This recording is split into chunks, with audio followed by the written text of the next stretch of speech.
ya Congo. Edino, image. Edino, image.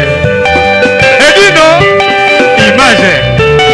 Edino, image. Edino, image. Edino, image.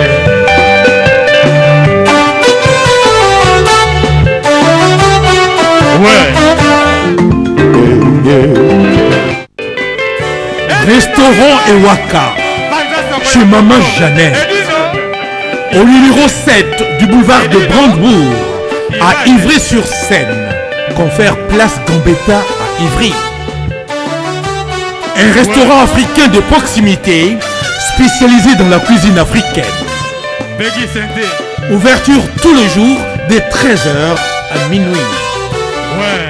Accès facile, RRC, station Ivry, prendre bus 125, 180, 323 ou 325, arrêt Gambetta.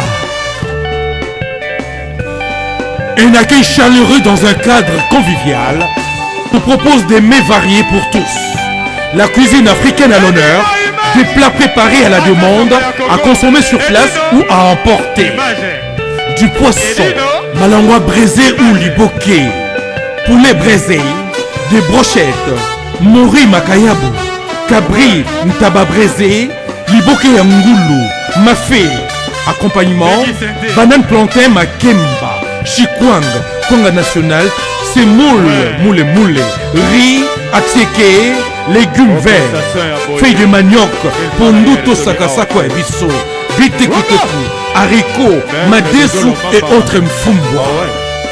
Des prix abordables à la portée de tous. Numéro de réservation 06 46 01 63 85 ou les 06 41 36 12 59. Restaurant Ewaka, Loboko ya Mama. Ma Jeannette à Lamba.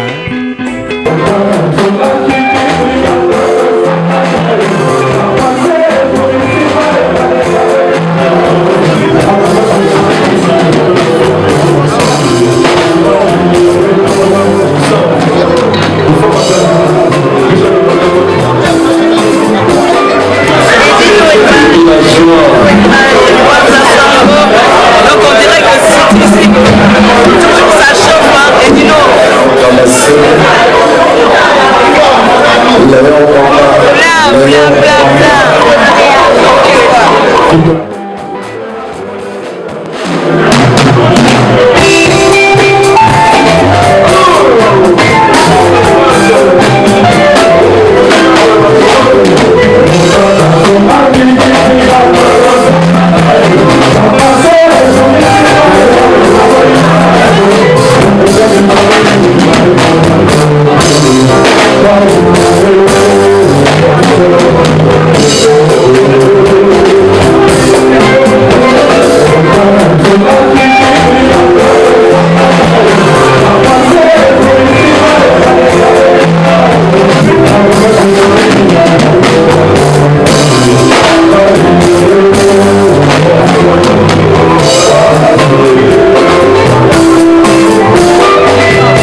Let's go.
Baby, you are kufi baby grave. C'est chaud. Et ça, oyinda umela. Soko oyen agence ote, veut dire umela te. Global Express, c'est Patrick Malwavengi, Rue Léon numéro 25. Baby agence ya grave, agence ya munene.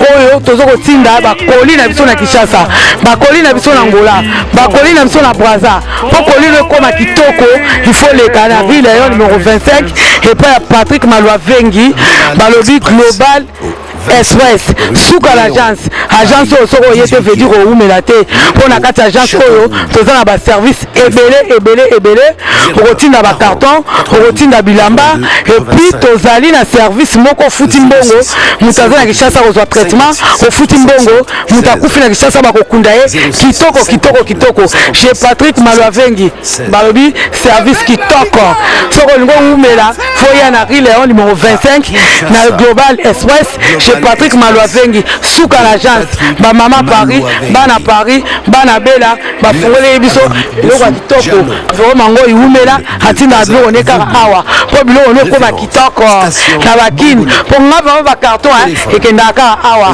ba bilianda mutina ndam vraiment ngo ya jaka ndamba tinda ndam so ekende na Kinshasa alors po ekende kitoko boya l'agence na biso na Global Express chez Patrick Malwavengi Rue Léon numéro 25 bala poto boya bo umela so bo yete fedi bo umela te ay baby ay kufi mama l'agence agence aboye besoin nante yango yo ba melembi na kati ya Château Rouge et esika obunga te Rue Léon numéro 25 umela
Bonsoir.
Wow, Paris, Roche, le 14, on a Saint-Valentin, on a parti Moulele, on a Kenti, la champion Jonas Lubumbashi, donc il soirée l'équipe Pepele, petit nanga coach, il baigne, champion toujours, Aibi Masolo, Yango Mone Dino, de Sangane va play toi Paris, félicitations à beaucoup tard, Nela Boye, Nala Balinette, la Gianni Vexas, Weza Jiveshi, Nala Titondolo, Roberto Cavalli, la Zuta, Roberto, Neza Nengwala, Edino, Batetazawa, Wa, Neza Bongo, ah, Eza chaud, Yana Ope sa petite nanga. Nima le besate, Babi Saint-Valentin, Nima le besate, Velanga Emoeno, Velanga, Bimo, Saint-Valentin c'est Oinda, Velanga Moro Mazinga, Babi Nima le besate, Bleu Momo Zara, petit coach Ibenge, et mais le ton d'ici, tu l'as posé des photos fils Ngoï. Ouais, soirée les Kitoko, tous les jeunes de Paris Bazawa, Amédée Mackenzie, Sandra Maya, Christian Kossi, Draki Herbach, Jira Spécial Papa de Chouarad, Bénédicte La Bomba, Dadi Mavung, les bras de Mavung, absolument tout aussi belli, beaucoup de Pongo, et Zagi Kitoko, les vrais jeunes à Paris Basololi. Donc beaucoup de félicitations, soirée Saint-Valentin, l'équipe Pepele. Banza Sango et Dino Image, aïe! Beaucoup à plein à Citizik, donc c'est budget de Citizik avec Serge Mabiala, artiste Noko, ah Sandra Mwanza, maman Nalobi, Sandra Mwanza, ah Yastare, Sandra Mwanza, restaurant dans la plaine Sandra Mwanza, hein? Donc si tu veux bien manger, papa, Bana Kine, Bana Londres, Bana Paris, Bana Belgique, Sandra Mwanza en direct, Banza Sango, et Dino Imagé. Sandra, beaucoup d'apports, Simbi, 5 sur 5. Il y a bis à Ratarate, ça n'a mon adore à carré restaurant Blessing. Parlons à Mgonzan, Banza distrait. D'accord. Edino Image, Citizik, fondé de pouvoir, donc c'est Bidji. Nous on a osé le 14 février avec Emilie Alias. Aujourd'hui on est le vendredi 17, toujours avec Emilie Alias, toujours plein avec Alain Pella, Toutou Kala. On s'appelle vraiment Mingi, d'abord on a commencé d'abord, on a eu ça que Bano va y mourir na semaine à Bango. Vraiment, na semaine à Bango, c'est vraiment ta mokolo moko pamba. Mais, na moko, moi na moko na kolukaye. Aya, après sa réponse, on y a fini de bana Njili. Asune wana. Merci merci. Pour Saint-Valentin déjà, on préféré ça bien parce que moi, on a joué à Saint-Valentin. Mon fils Kevin, là il a vu 24 ans d'âge. Mais on a ndoulé, la ligne qui peut être changée là, dans la mabia là. Pardon, c'est les Zino. Il y a normalement planté biso na bana changu. Mais il dit bien, Banini, le Koti, le Gisage mabia là, Toyoki, Emelia et Simbi. Na sugi wana la batrote. Ouais, mais côté Ezo, Tobeti, Banini, Togo et continuer là. Ezo aboye, Togo trop. Babi, pendant ça on Congo toujours. Donc on dirait, Nico Balader, Namoni Jacques Elon, on oublie ni pas la soirée Saint-Valentin. En tout cas, là ça on s'appelle vraiment beaucoup de vraiment sali œuvre pour mon année na mis sur bateau quoi. Le temps à zéro vraiment bandal c'est Paris donc il y a un de Paris donc ça on a été donc Mawatro. En vrai play nous sur baza côté quoi. Donc n'est ma sauvé ça vraiment donc on a zaté donc Mawatro. Merci Jacques Elon. On oublie toujours pendant ça on Congo là-temps. On oublie ils ont une mabe. Ah ezoyina mabe shupa tshungu azali awa balobi Véron Mangoi bazali awa